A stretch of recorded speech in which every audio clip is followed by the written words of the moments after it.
Who is Seth Godin? Few individuals have captured the zeitgeist of the early 21st century marketing as much as the entrepreneur and author Seth Godin. Author of 23 books, 19 of which have gone on to become international bestsellers, he has become highly influential within the business and marketing world since the 1990s. In particular, his works The Linchpin, The Purple Cow, Tribes, and This Is Marketing have become seminal texts in the world of modern marketing, while his blog, Seth's.blog, has become one of the most visited and read blogs in the world, with over 500,000 visitors every month. Two startups of Godin's, Squeedo and Yoyodyne, have been built into multi-million-dollar organizations. As a consequence of all this, Godin was inducted into the American Marketing Association's Marketing Hall of Fame in 2018. Viewers may wonder what Godin's particular appeal is. Simply put, his ideas have captured the imagination of his audience, consumers in general, and the marketing community more broadly. He puts forth methods and concepts that have generally not been discussed before. The most important of these, without question, is his emphasis on standing out in front of the crowd. As Godin says, "In a crowded marketplace, fitting in is a failure. In a busy marketplace, not standing out is the same as being invisible." This makes considerable sense. After all, in a world where every product is available in numerous different shapes, sizes, styles, and budgets, the only way to succeed is to separate yourself from the crowd. Godin has come up with a notable way of describing this in his book, The Purple Cow. Here he contrasts the idea of a purple cow with the more popular concept of the black sheep. Godin's idea is that in order to be successful, one not only needs to make their product stand out like a black sheep, but exceptionally so like a purple cow.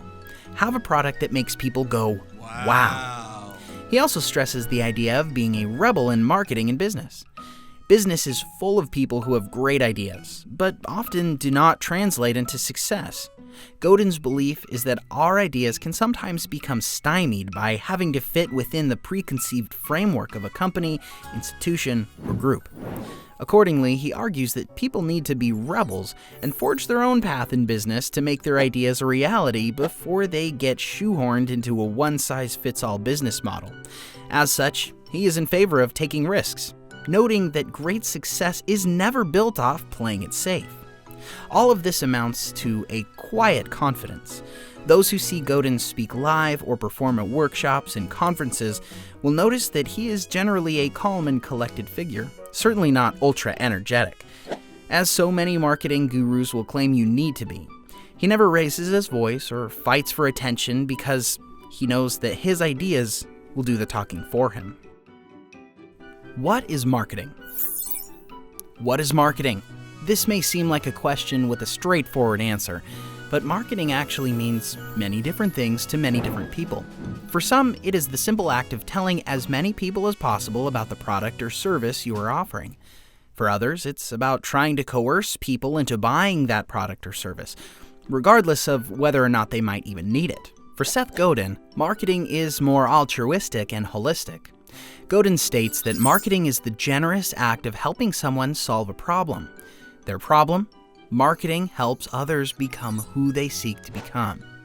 In this book, This Is Marketing, You Can't Be Seen Until You Learn to See, published in 2018, Godin asserts that the art of marketing consists in identifying a need which a consumer has that the consumer themselves may not even realize is there, and then presenting a product which fulfills that need. From this perspective, the basic purpose of marketing is to inspire change, and marketing is ineffective if it does not bring about a constructive and positive change in an individual's life. Godin's outlook on marketing looks beyond the traditional view of marketing as being confined to selling physical products. His views on marketing include the promotion of services and even ideologies. Moreover, in Godin's view, marketing does not necessarily even need to involve a monetary transaction. Money might be involved, but it is not always the end goal. Indeed, traditional marketing involving a monetary transaction might even be a negative thing in Godin's view if the intention of it is to force a product on someone who does not need it to help their life. Good marketing, for Godin, looks beyond this more traditional approach to a more positive outcome where marketing becomes about understanding the consumer and their worldview, with the ultimate goal of better catering to them and their needs in an effective manner.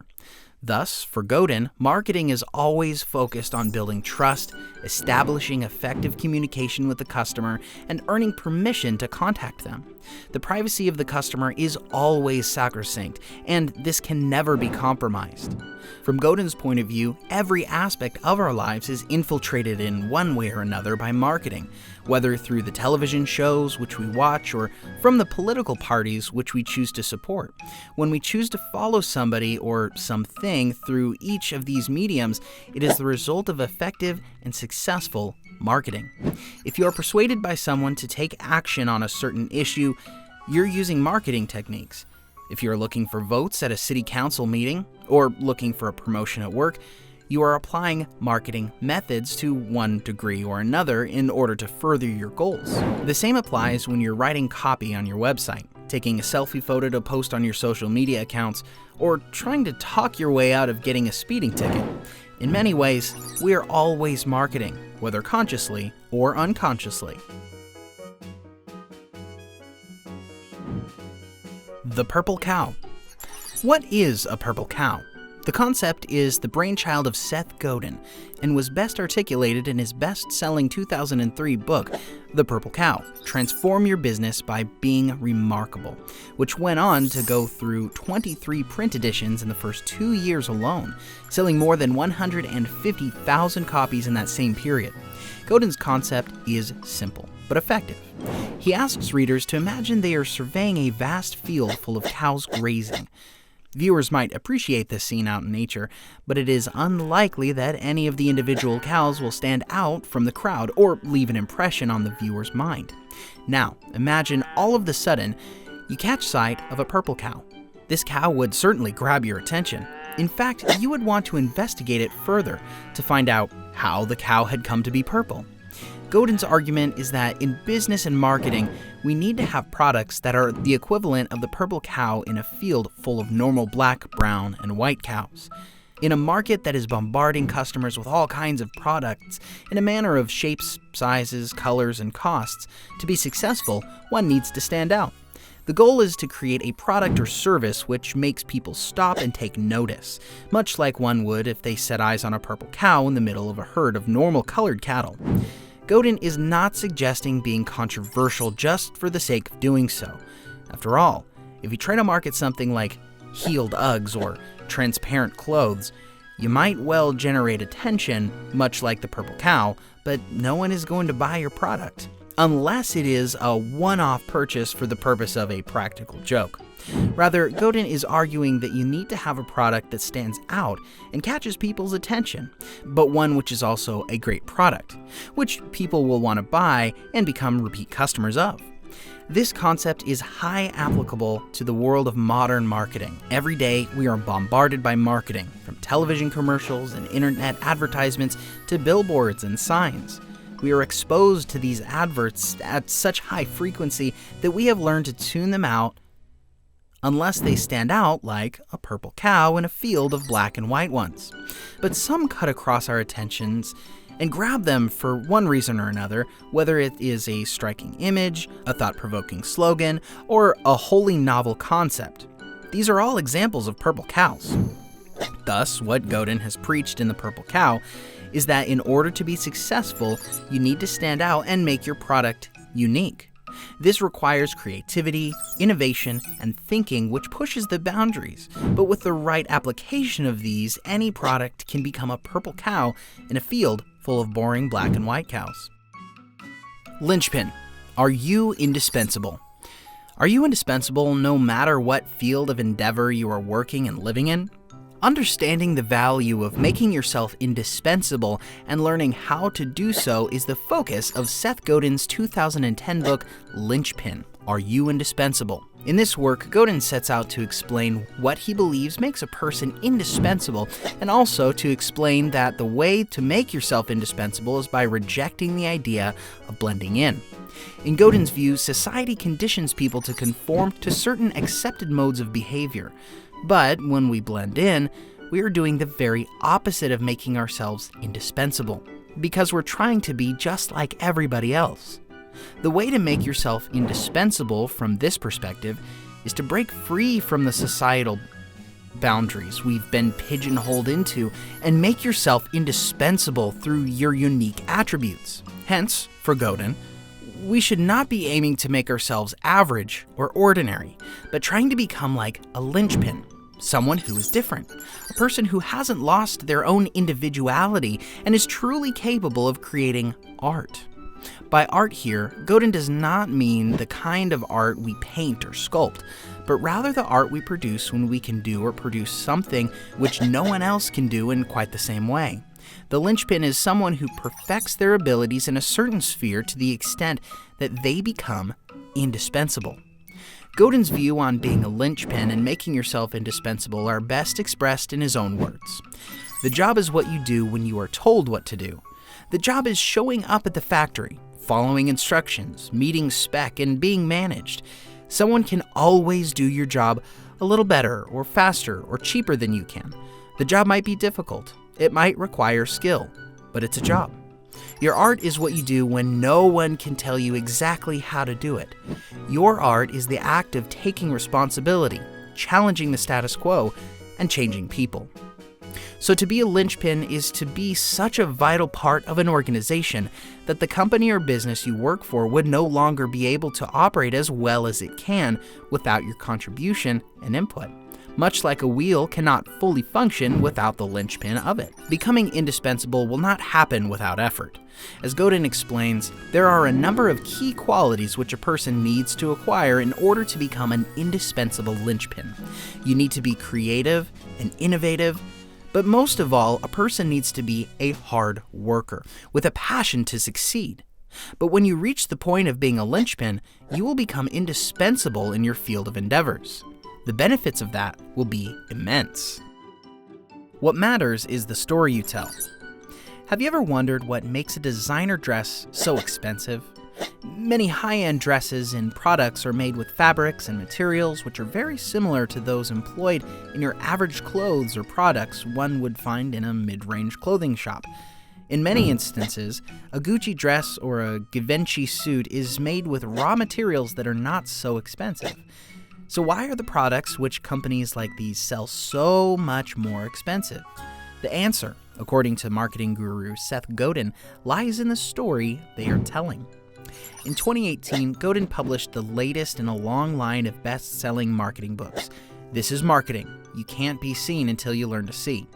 Here, Godin argues that the intelligent marketer convinces his consumers that the product that she or he is providing is somehow better and more unique than the others on the market by telling a story about that product.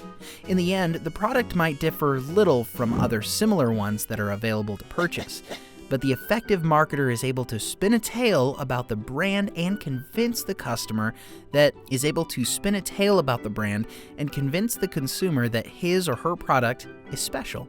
If he or she convinces enough people that this is the case, then eventually you'll have an industry-leading brand. As Godin says, stories make it easier to understand the world. Stories are the only way we know to spread an idea. Marketers didn't invent storytelling, they just perfected it.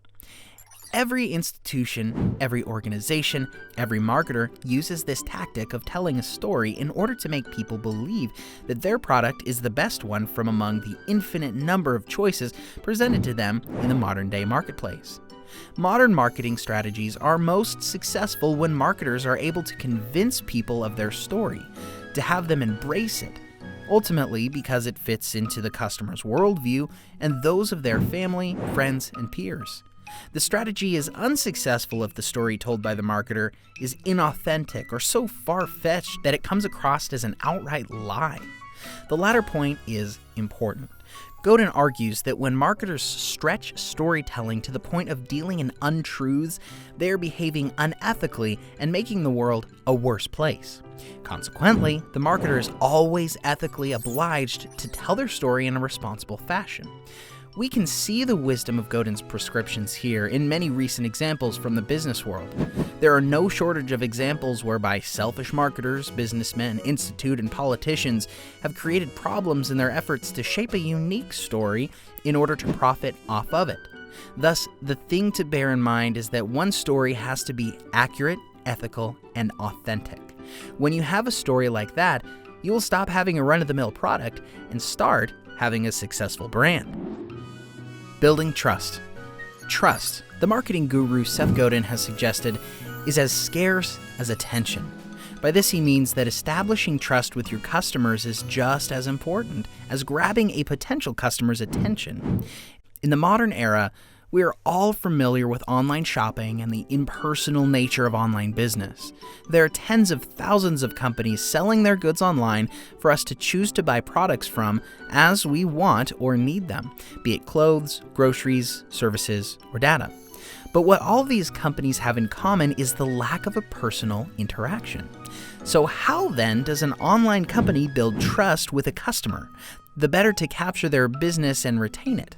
Why is it that among the vast arrays of shops and sellers that we pick the ones we do? There are many ways to build trust in the modern world of business. Key here is quality of service. Most businesses make their money off of repeat business. If they offer a good quality product and deliver it well, customers will come back for more, period. Similarly, when you are buying from new sellers, you choose one whom you feel like you can trust. You check their page, their reviews, their description and prices, and come to a conclusion on whether or not they can be trusted. A seller that provides a fulsome description of their product is more likely to establish trust with potential customers. In one of his most recent books, This is Marketing, You Can't Be Seen Until You Learn to See, Godin goes into specific detail on the 3 different states business people can find themselves in, depending on how much they trust they can elicit from their customers and potential customers. The first state people can find themselves in on the trust spectrum, according to Godin, is being ignored. Nobody wants to be here. As a marketer, if you are being ignored, it means you are not trusted. The chances of thriving in this state are extremely low. The second state is where you are sneaking around. If you're sneaking around, then you are pretending to be someone you are not. This may get you the attention of the customers that you so much desire, but as soon as they realize that the product does not live up to how you've advertised it, then the facade will be exposed. Then the marketer will find him or herself in a worse position than when he or she was simply ignored, with bad reviews and comments which can't be easily gotten rid of. The third state, and undoubtedly where you want to be as a marketer or business person, is to be trusted. If you're trusted, not only will you grab the attention of customers, but you will find you have many repeat customers. The lesson then, as Godin outlines it, is to build trust and success will follow. Choosing your customers. Imagine you are a food truck owner who sells snacks at lunchtime. Now imagine you have a choice of 2 venues to ply your trade. One is a car park next to an event center, which usually has gigs on in the evenings and the occasional daytime conference. The other is next to both a residential housing estate and a school. Which one would you choose? This isn't really a difficult decision. A residential area and school offer a continuous lunchtime trade, while an event center is restricted to periods when events are actually being held. But choosing your customers is a critical part of marketing and business. As Seth Godin, the influential marketing guru, has noted, oftentimes the worst mistake marketers make is that they don't select their customers and failed to see how critical it is to do so. Godin suggests that failing to select your customers is like sailing the oceans without a destination in mind. You would be lost in a sea of possibilities, unable to succeed. Many high-end brands are successful because they know who their customers are, and they have tailored their marketing to capture their business. Sephora, for example, is a makeup brand that mainly targets young women. They bring products to the market that would appeal to them and cater to their needs. By focusing on a specific demographic, they are able to achieve success. Similarly, Rolex has managed to thrive as a manufacturer of high-end wristwatches during an age when less and less individuals are wearing watches, by continuing to appeal to a demographic who want a high-end timepiece. Perhaps the best example of this is Apple.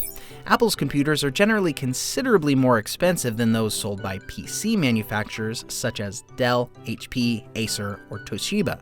But Apple have a clear idea who their customers are, and they have appealed to them for decades by offering an alternative operating system and a higher spec of computer. It doesn't appeal to everyone, but it appeals to enough people that Apple has been one of the most successful companies in the past 30 years. Godin is clear about this in one of his recent books. In This Is Marketing, You Can't Be Seen Until You Learn to See, published in 2018, Godin writes, "It doesn't make any sense to make a key and then run around looking for a lock to open. The only productive solution is to find a lock and then fashion a key. Once you've selected your audience or consumers, the rest of the stages of your products you design and make in the future, the advertising you make to sell your products, and even the people you hire will all become more focused and successful once you have a clear idea of who your customers are and what they want." Freelancing. The freelancing sector is booming right now. Long ago, freelancers were local professionals who worked in towns and cities, advertised locally, and had a loyal customer base drawn from their city, town, or region. But now the world of freelancing has changed immeasurably. The internet and the emergence of freelancing platforms such as Fiverr, Upwork, and Freelancer have allowed freelancers to advertise their services to tens of millions of potential customers and do business with businesses and individuals from all over the world.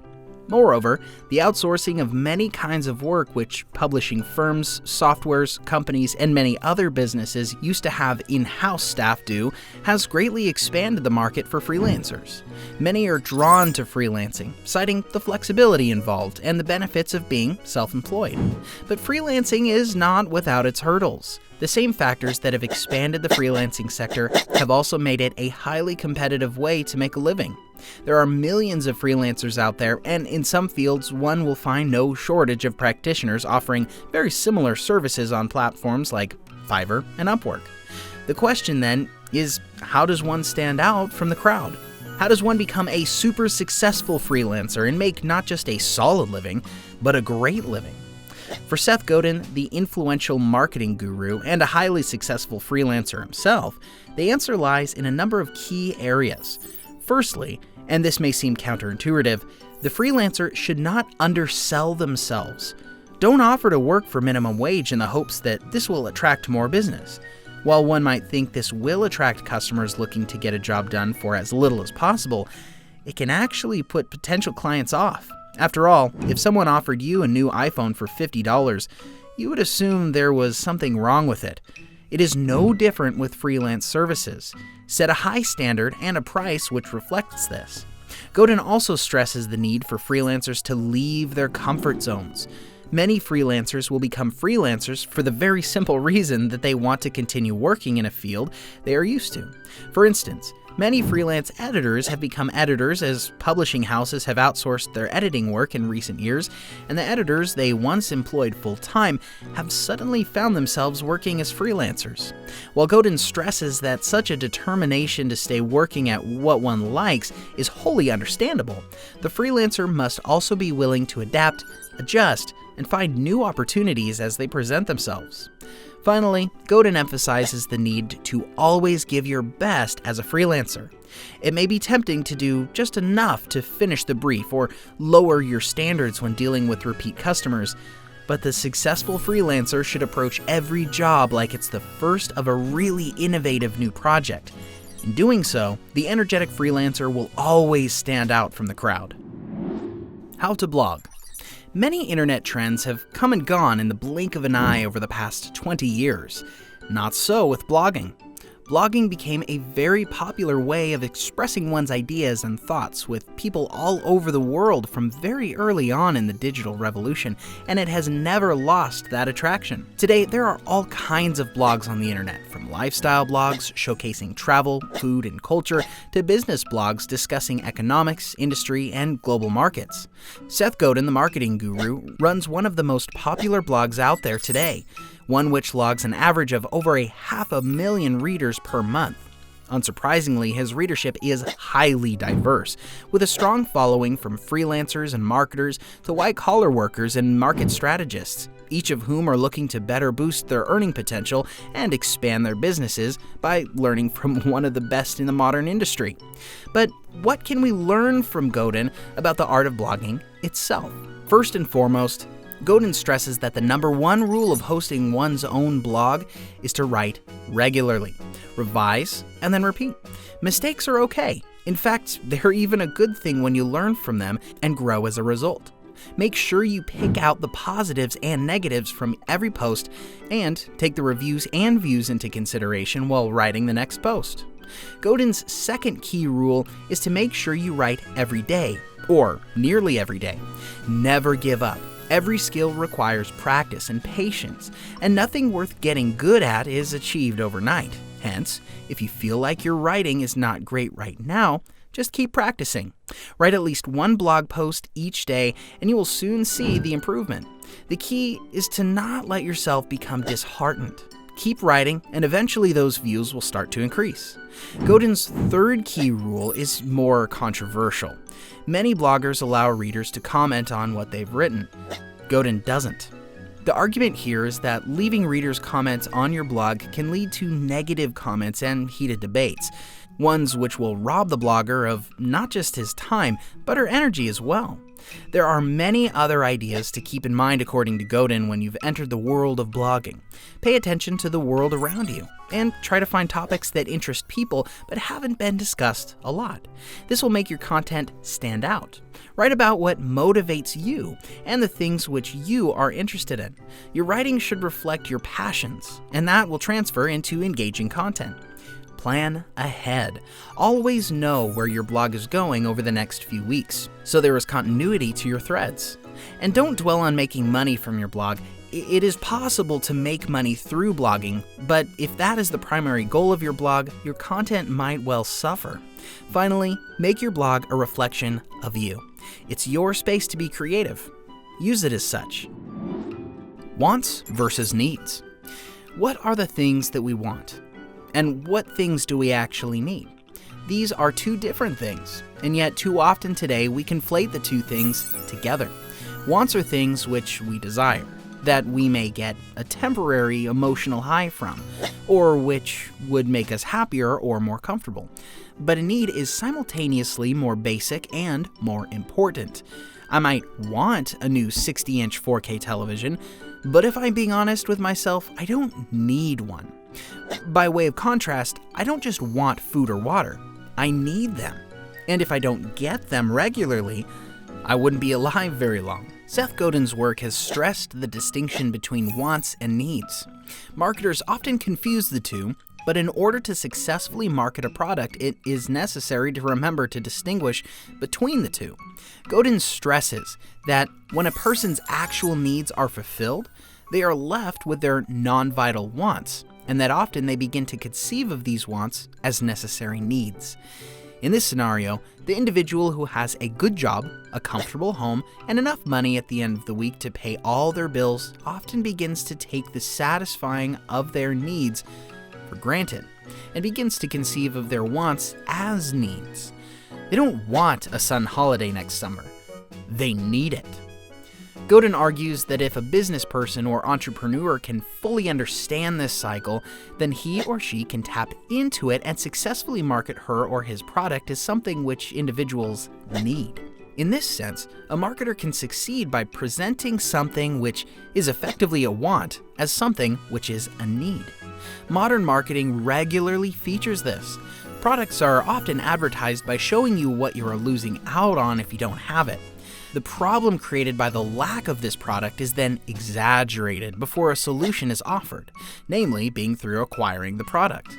By this means, a want is transformed into a need. Techniques of this kind are particularly prevalent in the beauty industry and the luxury brand sector. Every new generation of phones, for instance, is advertised by explaining what was defective about its forerunners, be it not having a powerful enough battery or not producing the best possible photos. Godin also stresses that people are counterintuitively willing to pay more to fulfill their wants than they are their needs. We are so used to having needs fulfilled in the modern world that we undervalue them, whereas wants are things which we are willing to spend money on to acquire. In the end, our wants ultimately define us, our personality and our way of living. Consequently, targeting your marketing towards fulfilling somebody's wants rather than their needs should be the primary goal of the marketer.